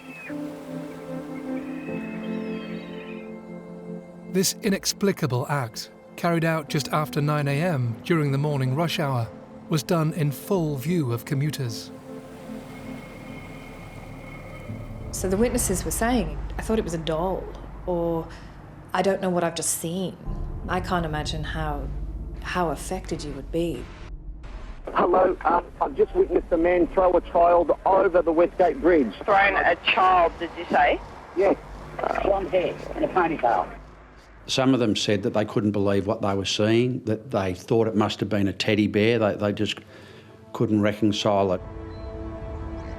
The idea that you can get up and go through the motions, eat your breakfast, get in your car and drive to work, and as you're driving to work in, you know, peak hour traffic, you watch someone pull over, put their hazard lights on and throw their daughter over a bridge. You can't get much more public than driving across Westgate Bridge in peak hour traffic on a weekday in Melbourne. That's about as public as it gets, and to stop your car in full view of other drivers and do what he did. I guess just, you know, the normality of it, just driving along and to see someone stop on the bridge would have, you know, you can only imagine what they would have sort of, you know, witnessed. Moments before Arthur threw Darcy from the bridge, a truck had passed with a dash-mounted camera. There was a four-wheel drive, or a truck that drove over the bridge with a video camera that ran on a continuous loop. And we've got his car with its hazard lights on the side of the bridge pulled over, so immediately before throwing Darcy off the bridge. And I remember being really glad that he didn't actually capture that moment, because it's not something that I really wanted my investigators to have to watch. As the commuters were left stunned by the events unfolding before them, Arthur Freeman quietly headed back to his car. Freeman threw Darcy off the bridge and then calmly got back in the car. He drove down and stopped at the bottom of the bridge. Her brother kept saying, "You've got to go back, you've got to go back, Darcy can't swim." not knowing that she'd fallen nearly 60 metres over the side of the bridge. Darcy can't swim, Dad. From the eyes of an innocent child, he wouldn't have understood how devastating that fall was going to be. And in his head, he knew there was water there, so yeah, Darcy can't swim. With the police alerted and the country not yet aware of the tragedy, Arthur Freeman continued to drive his two sons away from the scene, unaware his daughter Darcy, having survived the fall, fought for her life below. I think the general reaction in the newsroom was disbelief. It was a case of going, what? That doesn't sound right. And the police were saying, look, we don't know, we can't confirm it, but that's what we're hearing. I remember getting the call that someone had been thrown from the Westgate Bridge. And I remember thinking there must be a mistake, this just can't be right. We thought it was going to be wrong. We thought that within half an hour, it would clarify itself. Maybe it was a doll, maybe it was something else. And I thought that all the way, even driving to there, I thought there's got to be a better explanation for this, but unfortunately there wasn't. That's exactly what had happened. As distressing as they are, the facts are fairly straightforward, that he's got out of the car, taken this young girl and dropped her over the side of the bridge. I think people do react differently when it comes to children because of the helplessness of the children, the dependency that the children have on adults. And to have that violated is horrific. When police and ambulance crews arrived at the scene, the tragedy was confirmed and everybody worked tirelessly to save the little girl, who had been in the water for 15 minutes and incredibly was still alive. Darcy had been recovered from the water. I think it was the water police had a boat and fished her out of the water. So by then I knew what had happened. It was fairly chaotic. There was a lot of police there, both uniform and detectives, and a whole lot of media there, everyone trying to work out and make some sense as to what had occurred. Everybody was affected by it because it was so public. He'd also involved everybody else in it. He'd involved those people driving to work. He'd involved the paramedics that had to resuscitate her at the bottom. The emergency service workers and who did everything, and the doctors who did everything they could to try to save her. Yeah, it's remarkable. That really struck me. That was a really tough job for the police and the ambulance that had got there immediately. But at the time, you're so busy that's not the critical time. I think people cope better when they've got tasks to do. And there was a whole lot to do in terms of Darcy and her care. As rescue crews frantically tried to keep young Darcy alive, Arthur Freeman drove to the Commonwealth Law Courts, handed over his two sons, and waited for the world to grasp the enormity of his actions. When he drove off, he drove then through busy peak hour traffic to reverse parked, and put money in the meter at a parking bay. He then walked into the federal court with his two sons and says, "Take my child." Police arrived at the Commonwealth Law Courts at 10:30 a.m, 90 minutes after Arthur Freeman threw his daughter Darcy from the Westgate Bridge. And his boys are at his feet, and he's shaking, and he looks like he's sobbing, but you can't see his face. Unable to comprehend the enormity of the situation, Arthur's eldest son told the court guards his parents' names. When police arrived, the two young boys were cared for by court counsellors. Arthur was conveyed back to the homicide squad office. A tape was turned on. He almost catatonic was the way that I would describe him. He wasn't at all responsive, clearly upset. So we had to get a forensic medical officer in to examine him, a doctor who made a determination that he was unfit for interview. In a strange way, it kind of came to a conclusion very quickly. It wasn't long after that Freeman was arrested. And I do remember the Premier did a press conference that day I guess just in a bid to sort of, in an attempt to put some words to what had happened, to try to capture some of the grief and shock that people were feeling. You know, I just shuddered when I heard about it. I think every Victorian, you just shudder. You just think, how can that happen? I don't think Melbourne or even Australia had seen or heard about something like this on this scale. With Arthur Freeman now in custody, ambulance crews had worked on Darcy for over an hour before her tiny body was transported to hospital for intensive care. She had some brain injuries, some severe internal injuries and some bruising. The police that attended commenced CPR, as did the ambulance when they arrived, and that continued until she got to hospital. As news spread of the shocking event, police had the daunting task of informing Darcy's mother, who had been waiting outside the school. There were two members of the homicide squad that went out to pick up Darcy's mum and take her to the hospital. Darcy had been taken to hospital, so we had some homicide squad members with her and some uniformed members with her, and that's just a really tough day at work. Darcy Freeman was flown directly to the Royal Children's Hospital, where emergency staff continued their efforts to keep the little girl alive. When Peter Barnes arrived to see her daughter, sadly, she was forced to make a heartbreaking decision. She'd had to stand there in the hospital and tell the staff to turn off her daughter's life support, and that she did cradle her daughter as she died. Despite the efforts of ambulance and hospital staff, at 1:35 p.m, nearly 4.5 hours after being thrown from the Westgate Bridge by her father, 4-year-old Darcy Iris Freeman died.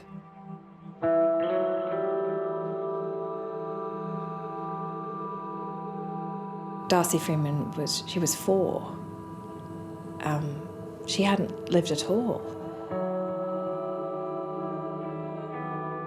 It's really, any time there's young children involved, it's really difficult. And young Darcy, she was a young 4-year-old girl, really attractive. We've all got a maternal and paternal instinct, and she's died in a terrible way in tragic circumstances through no fault of her own. So in some ways you shouldn't say that some murders or deaths are worse than others, but clearly these circumstances, they're really difficult to get your head around. And I've been a policeman for 34 years, and that's as upset as I've been in terms of investigations that I've overseen. The repercussions of Arthur Freeman's actions were felt across the entire city of Melbourne. People were in shock, trying to understand how someone could deliberately harm a child in such a shocking and public way. How can a man throw his daughter 58 metres to her death? What's the explanation there? And a lot of people were saying, well, he's got to be crazy, hasn't he?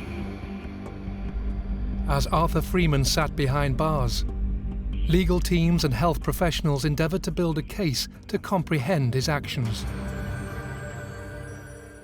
The general reaction to covering that trial was people would say, so what are you covering? And you tell them, and they'd say, oh, I can't listen to that, I turn that off. It was people, especially people with young children, were saying, I turn that off when it comes on telly, I turn it off when you're on the radio, I don't listen to that. It's too upsetting.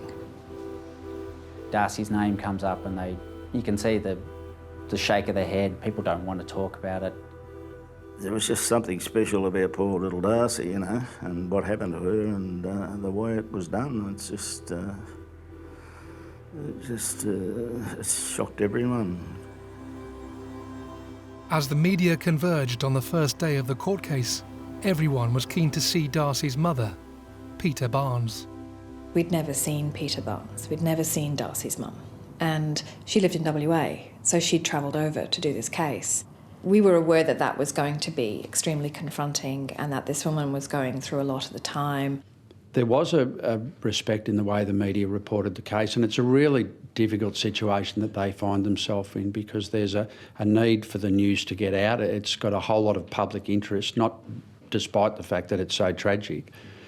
So they've got a responsibility to report on what had occurred, but they've obviously got kids and they obviously can't be unaffected by what happened. They handled themselves really well. It was organised with a detective to ask the family if they would consider essentially reenacting a walk for us. So we agreed with Darcy's mum, Peter Barnes, that if we filmed her once, that was the shot we were going to use for the whole trial. It's extremely unheard of, but we decided that she should be given space. As the trial began, all eyes were on the man who had callously thrown his daughter from the bridge. Arthur Freeman arrived at court looking like this dishevelled, crazy guy. He had crazy hair. He was later described as a Rasputin-like mad monk kind of image that he portrayed. He was dishevelled and he just sat. I remember he sat in the dock just staring gormlessly. I don't know what explanation Mr. Freeman could provide that would make any sense to me or to anybody else. A lot of people were saying, well, he's got to be crazy, hasn't he? Because in a lot of people's minds, that was the only explanation you could have. That man's mad. It's very difficult, I think, very difficult for me and very difficult for a lot of people to understand why the offender would overcome all his own values and kill a child. So on the very first day it was set out, the arguments, the prosecution stood up and spoke to the jury and said, this man wasn't mad. This man killed his own daughter as an ultimate act of revenge against his ex-wife because they were going through a bitter custody battle. And so from then on, that was the argument. Was he bad or mad? Arthur Freeman's ex-wife, Peter Barnes, sat in court throughout the entire proceedings, supported by her family. I don't know how a mother can sit through that and listen to what occurred. We were very conscious that not only was Darcy's mum there and her family. You go into court as a court reporter and you brace yourself, going, okay, you have to steel yourself against this. But that wasn't the case with Peter Barnes. She took to the stand and she was stoic, she was polite, calm, firm. If he had done this to get back at her, to hurt her, which obviously he had to an extreme extent, she was not going to let him see that. She had got to that stage where she wasn't going to let him hurt her, and she was quite dignified as the way she delivered her evidence and did a terrific job in giving her evidence under the circumstances. As the trial continued, the defence put forward their case regarding Arthur Freeman's actions that day. The argument put forward by the defence was that he was disassociating, they called it, acting like an automaton, like a robot, like acting without conscious thought behind it. And that he did that in that split second when he threw her over the bridge. I'm not convinced that people offending in that manner are unaware of the wrongness of the behaviour. Well, the prosecution made a point of telling the jury that they'd gone to 5 different psychologists to find out why this man had acted this way. And all of them had agreed that he knew what he was doing and that he knew right from wrong when he was doing it, and that his act would cause real and significant harm to his child, if not kill her. During the trial, the jury heard details about the phone calls Arthur Freeman made in the lead-up to Darcy's death. Arthur had spoken with his sister, making no reference to any pending tragedy, instead worrying about his children's school lunches and being late for Darcy's first day. Another call to a close friend in the UK relayed his fears about losing his kids, feeling helpless and being surrounded by angry women in the courts who were not supportive of fathers.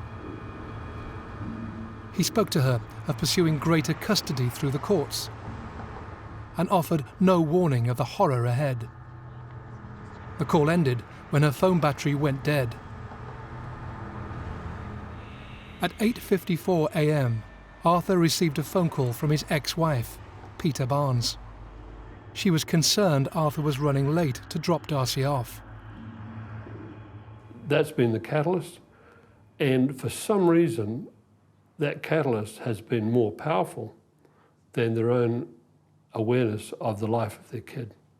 And that's very difficult to understand.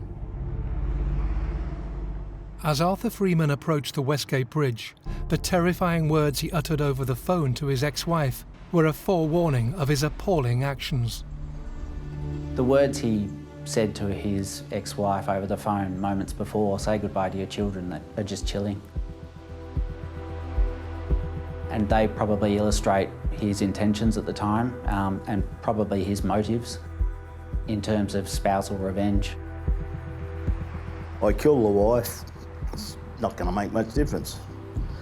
I kill the child, my own child, it's going to affect the mother for the rest of her life. You know, something she's never going to get over and never will in any way, shape or form. When the defence's psychologist was saying, well, no, he was disassociating, the question put to him was, well, why did he do all those other rational things? He acted certainly like anybody else would act when they were driving in peak hour traffic. He's on a bridge in peak hour traffic, but he remembers to put his hazard lights on when he pulls to the side.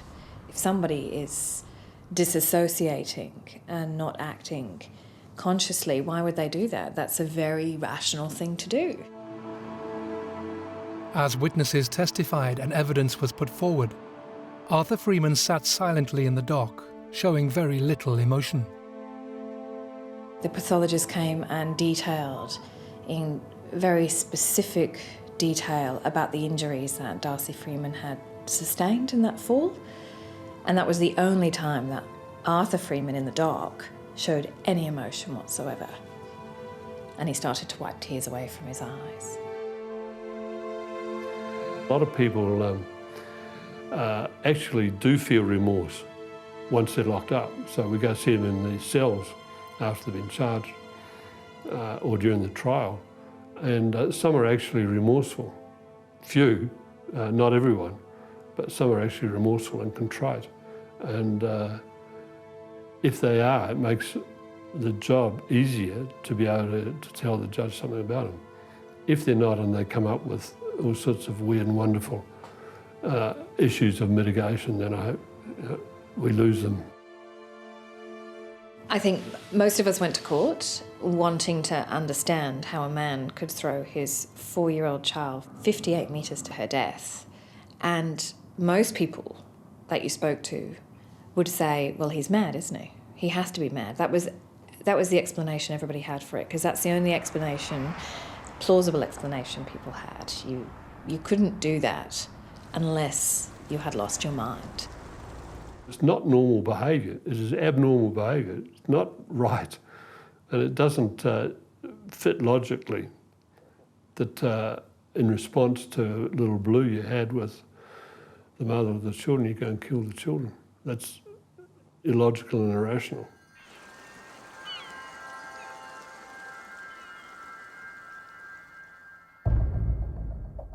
After 19 days, the trial drew to a close, and jurors retired to deliberate on the case against Arthur Freeman.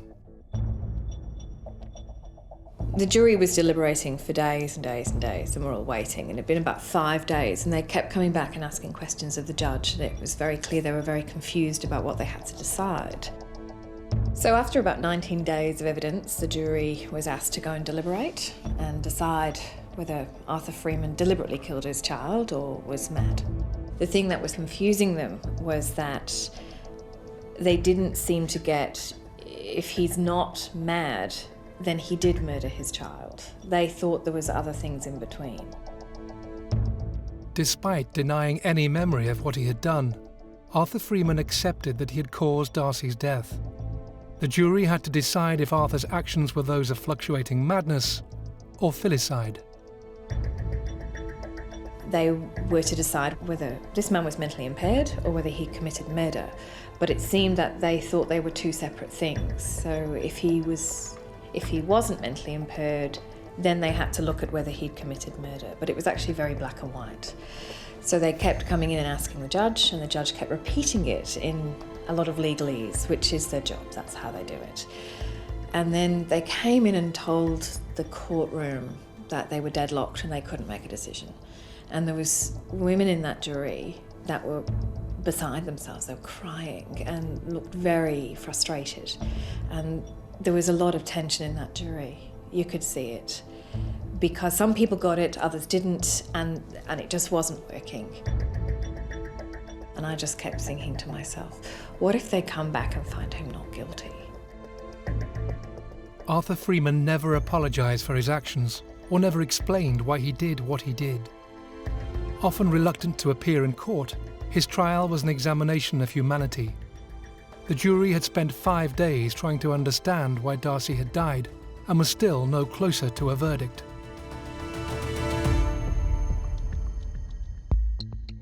It's like a sense of dread, because you honestly don't know what's going to happen next. He was just a mongrel and a scumbag, and that's why he was there, and there's no other reason. The 37-year-old barrister has argued that he was mentally impaired at the time.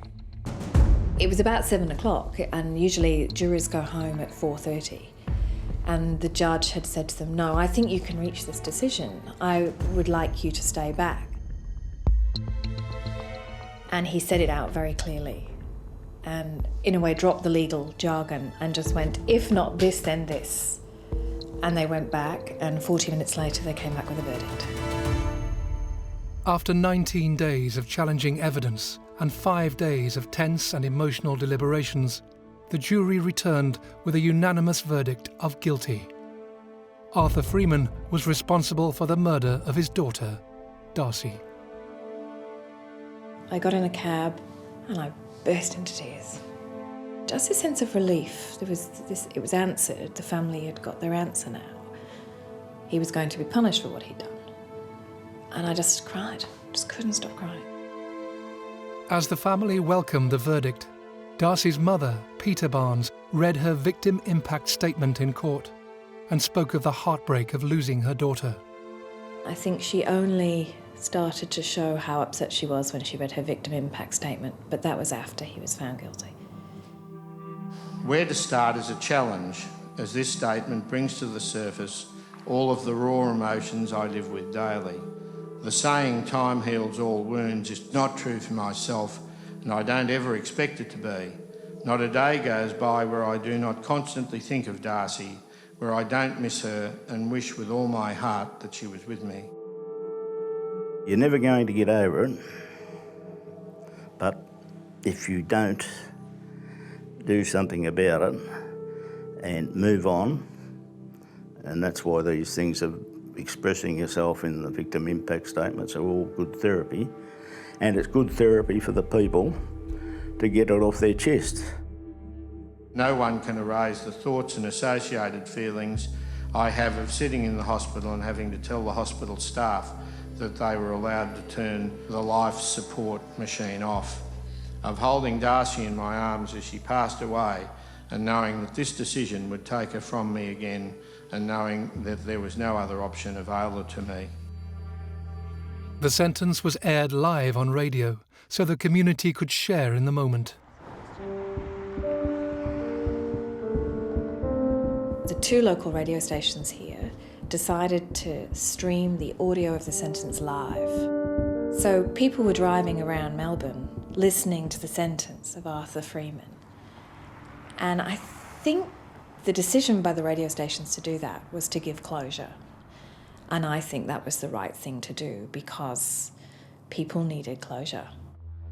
The jury rejected your defence of mental impairment, and once that defence was rejected, it was inevitable that you be convicted of murder. This was the killing of an innocent child. The circumstances of the killing were horrible.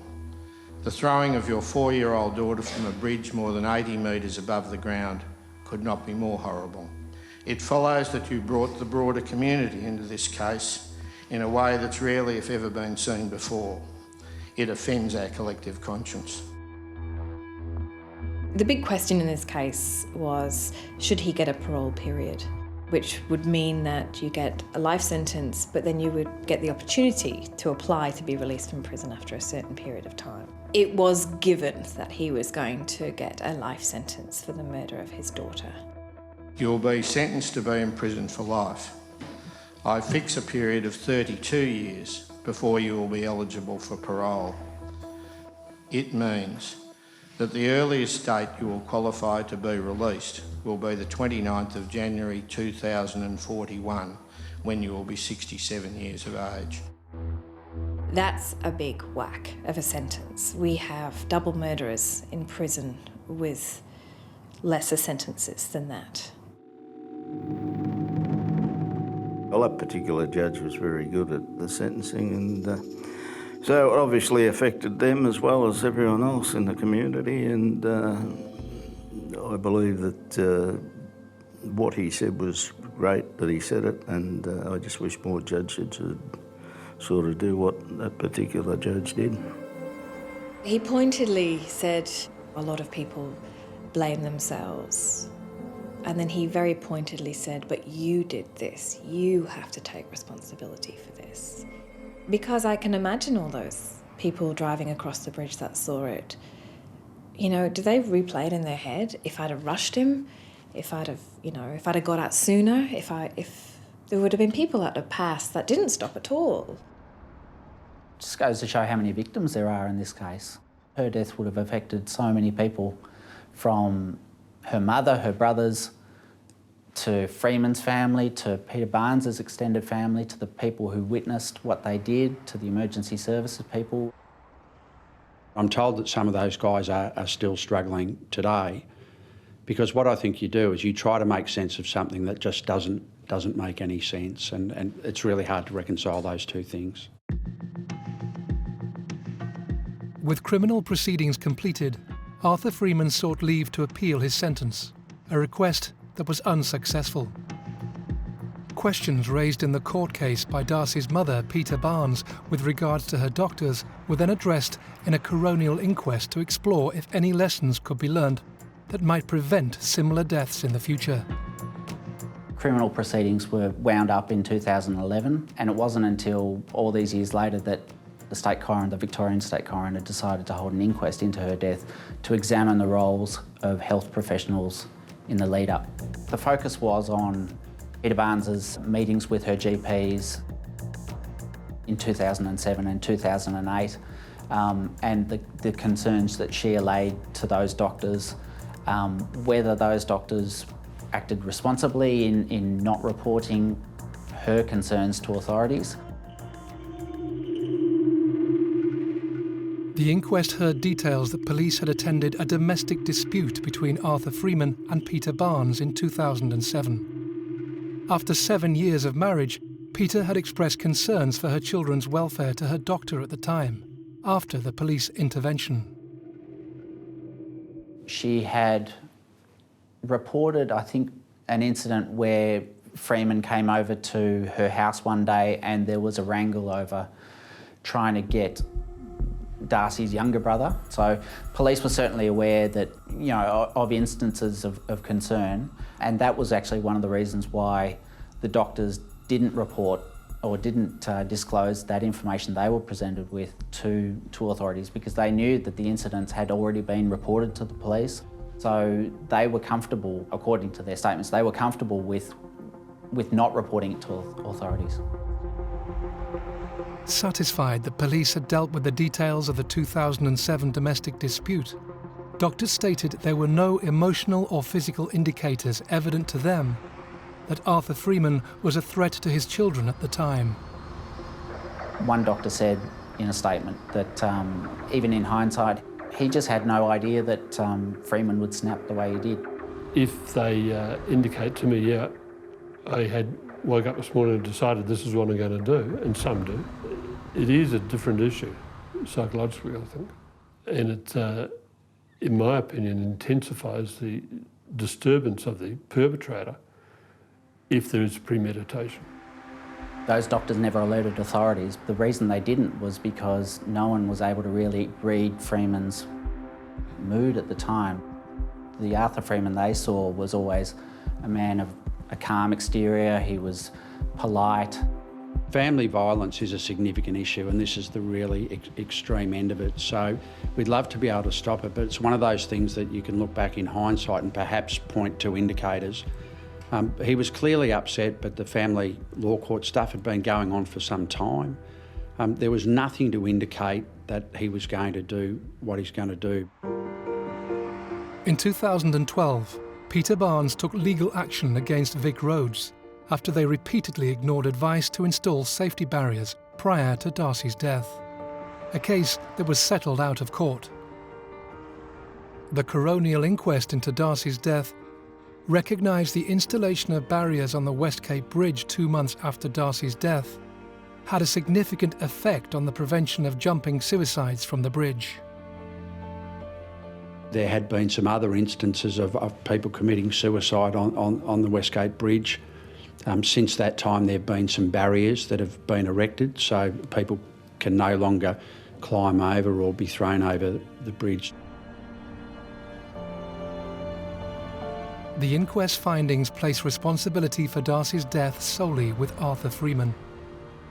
His actions and Darcy's death were unable to have been predicted with any great certainty, and recommendations for the introduction of compulsory family violence training for doctors were made. There's a new push now for doctors to have increased training and to have mandatory reporting. Probably safe to say there's been a renewed focus on family violence issues in Australia in recent years. The inquest into Darcy's death came amid this renewed focus. Darcy Freeman's name has become synonymous with shock and sadness, a case now etched into the psyche of Melbourne, a timely reminder of the fragility of life, a tiny face of innocence that continues to evoke difficult memories for all involved. Certainly a terrible tragedy. I'd certainly go so far as to say it's something that I'll never forget, nor will any of the people that attended there on the day, and it will never ever make any sense to me. People still talk about the Arthur Freeman case, people still talk about Darcy being thrown from the bridge.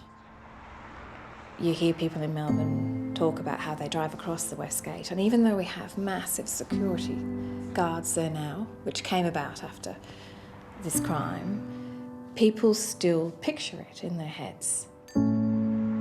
It's one of those cases that still strikes a chord with people. You like to think your neighbours are people you can trust, and that your kids are safe at school, and that the driver in front of you won't pull over on a bridge and do something like that. He's incarcerated for over 30 years. There are obviously some demons there, but he's got a lot of time to reflect and think about what he did.